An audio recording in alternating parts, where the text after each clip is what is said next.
Sebelum kita mulai pada hari ini, mari kita berdoa terlebih dahulu. Ketua siapa? Siapa mungkin Mbak? Sandra. Jadi sebelum pembelajaran hari kita berdoa, mulai. Amin. Baik, ini hadir semua. Hadir. Alhamdulillah.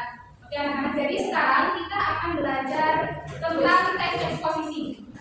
Nah, pada pertemuan sebelumnya kan sudah belajar eksposisi.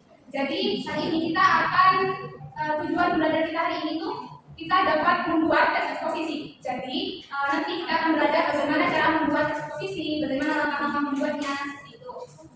Karena di pertemuan sebelumnya sudah belajar tentang teks eksposisi, jadi ibu ingin melihat kemampuan kalian. Kan masih ingat tentang materi sebelumnya? Ya, Ibu. Ingat Bu? Belum. Oke, sekarang ibu tanya, apa yang sudah diketahui tentang teks eksposisi? Teks yang berisi gagasan yang bertujuan agar orang lain memahami pendapatnya yang disampaikan, memberikan informasi atau pengetahuan bersifat fakta bersifat objektif.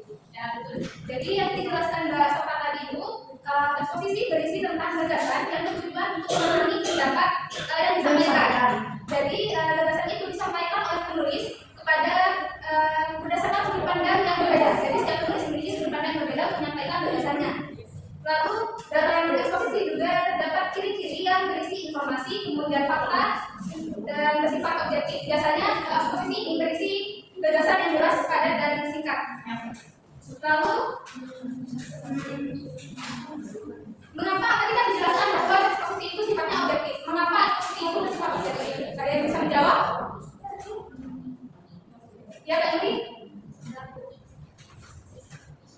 Ayo Bu, diajarkan struktur teks eksposisi bukan yang bersifat objektif. Kenapa eksposisi itu bersifat objektif?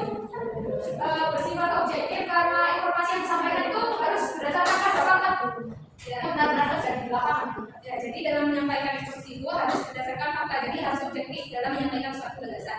Lalu yang terakhir, apa ada yang ingat struktur teks eksposisi? Saya Bu. Berdasarkan Eksposisi sebetulnya terdiri dari tesis, argumentasi, dan penegasan ulang. Ya, jadi teks eksposisi itu strukturnya ada 3. Tesis itu biasanya ada di awal, berisi tentang gagasan, apa pendapat umum gitu. Lalu yang kedua ada argumentasi. Argumentasi ini berisi tentang penjelasan yang mendukung pendapat yang disampaikan oleh penulis itu. Lalu ada penjelasan ulang yang bertujuan untuk menegaskan pendapat awal yang disampaikan. Seperti itu. Lalu sekarang ibu akan membentuk kalian menjadi 2 kelompok besar. Ini kelompok 1, terus ini kelompok 2. Ya, nanti ibu akan berikan KPD-nya. Nah di sini kalian akan mengidentifikasi teks eksposisi di buku paket kalian halaman 60 itu ada teks eksposisi, silahkan dibaca. Kemudian kalian identifikasikan strukturnya mana yang termasuk tesis, argumentasi, dan gagasan ulang. Apa sudah paham? Ibu bagikan ya. Ya, Ibu. Ibu beri kalian waktu 5 menit. Silahkan dikerjakan.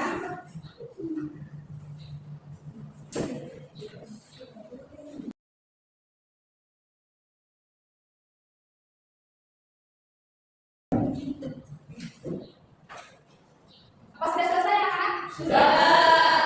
Oke. Sekarang kita mulai dari kelompok 1. Kelompok 1 silakan dibacakan di bangkunya. Identifikasikan struktur yang pertama. Tesis ya. Tesis. Kebersihan. Kebersihan lingkungan sekolah adalah salah satu faktor terpenting untuk menciptakan kenyamanan baik di lingkungan rumah maupun di lingkungan sekitar. Setiap sekolah selalu mengajar anak didiknya untuk menjaga kebersihan lingkungan sekolah. Bahkan kebersihan sekolah banyak dikembangkan mengenai dengan sekolah agar mereka menjadi kebersihan. Cara untuk menjaga kebersihan sekolah diantaranya membuang sampah pada tempatnya, menghapus, tempat tulis dan menyapu ruang kelas dan lain-lain. Nah itu berada di bagian mana berarti Pak? Bagian tesis awal paragraf ya. Ya berisi kenapa dikatakan tesis karena di awal ya berisi pendapat dan umum. Kemudian yang kedua argumentasi silakan nomor 2. Argumentasi pembagian tiket kelas menjadi salah satu cara untuk menjaga kebersihan lingkungan sekolah. Petugas tiket biasanya melakukan tugas membersihkan ruang kelas seperti menyapu kelas, menghapus papan tulis, menyediakan stiker nomor tulis. Ya baik. Terima kasih kelompok 2. Jadi di kelompok 2 ini berisi argumentasi yang berada di paragraf keberapa Kak Iska? Paragraf kedua. Karena kenapa kita katakan argumentasi? Karena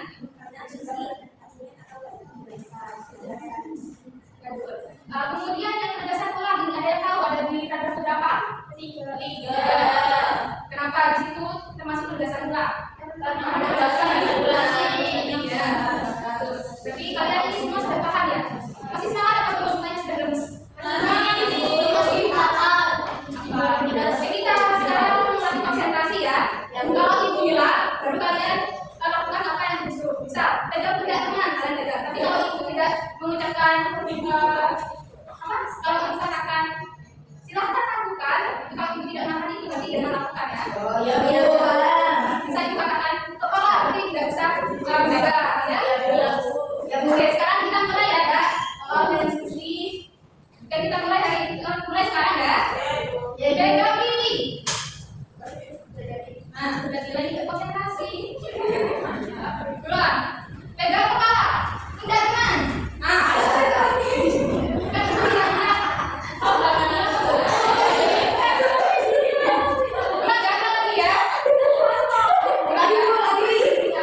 pegang bibir.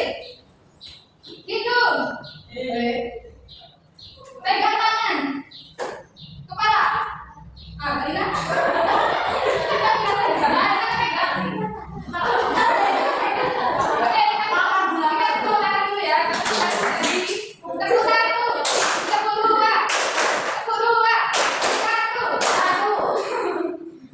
Nanti fokus cuma bahasa luar ya. Saya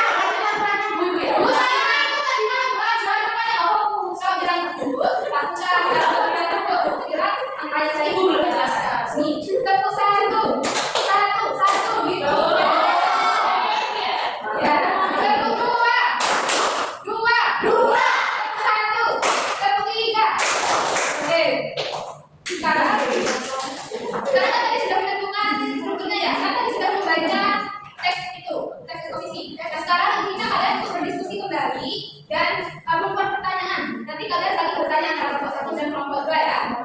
Ya, silakan.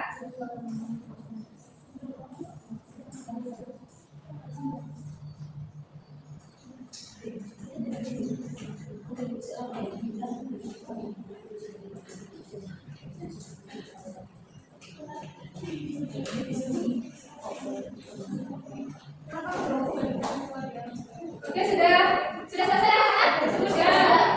Oke, sekarang siapa yang mau bertanya lebih dulu? Ya, silakan kelompok 1. Ya. Nanti kelompok 2 ada pertanyaan dari kelompok 1 ya. Mengapa kebersihan lingkungan sekolah dianggap sebagai faktor penting dalam mencapai kenyamanan? Ya. Kelompok 1 didiskusikan, kelompok 2 didiskusikan. Pertanyaannya apa? Mengapa keberhasilan lingkungan sekolah dianggap sebagai faktor penting dalam mencapai kenyamanan? Karena paham kan pertanyaannya? Ya, sudah ada jawabannya? Silakan jawab. Bagian dari ibu ya, astagfirullahaladzim. Ya, bukan kebersihan lingkungan sekolah dianggap sebagai faktor penting dalam menciptakan kenyamanan. Karena sekolah yang bersih dapat menciptakan suasana yang nyaman dan sehat. Ya, bagaimana kelompok 1? Setuju? Ya, sekarang bagian kelompok 2. Kelompok 2, silakan dan pertanyaannya buat kelompok 1. Bagaimana peran kegiatan Kelompok 1 didengarkan, kelompok 1. dalam menjaga kebersihan lingkungan sekolah dan membangun hubungan antara murid dan guru? Jawabannya adalah kegiatan yang bersih berperan dalam menjaga kebersihan lingkungan sekolah dengan melibatkan seluruh warga sekolah dalam kerja bakti membersihkan area sekolah. Selain itu, kegiatan ini juga membantu membangun hubungan yang lebih akrab antara murid dan guru melalui kerjasama dan komunikasi yang terjadi selama kegiatan berlangsung. Ini menciptakan rasa kebersamaan dan tanggung jawab bersama terhadap kebersihan sekolah. Bagaimana kelompok 2 jawabannya kelompok 1? Benar. Oke, benar ya. Selanjutnya, tadi kita sudah melakukan pertanyaan, mengidentifikasi unsur-unsur. Nah, sekarang kita akan membuat teks eksposisi. Nah, sekarang kembali kelompoknya. Satu kelompok ada bawahan ya? Ya. Satu kelompok bawahan. Ya, satu kelompoknya ada. 1, 2, 3, ya. Silakan. Di situ ada petunjuk pengerjaannya, silakan dibaca dan dikerjakan ya. Yaitu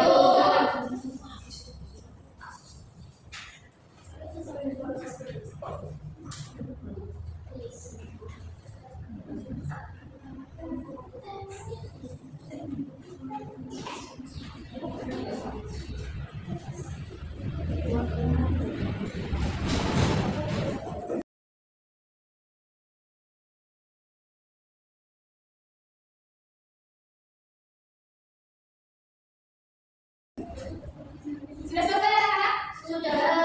Oke, kalau sudah sekarang ibu minta salah satu kelompok untuk maju membacakan hasil tulisannya. Ibu mau Kak Kiki silakan maju membacakan hasil kalian hasil tulisannya. Tadi kan sudah menulis kan?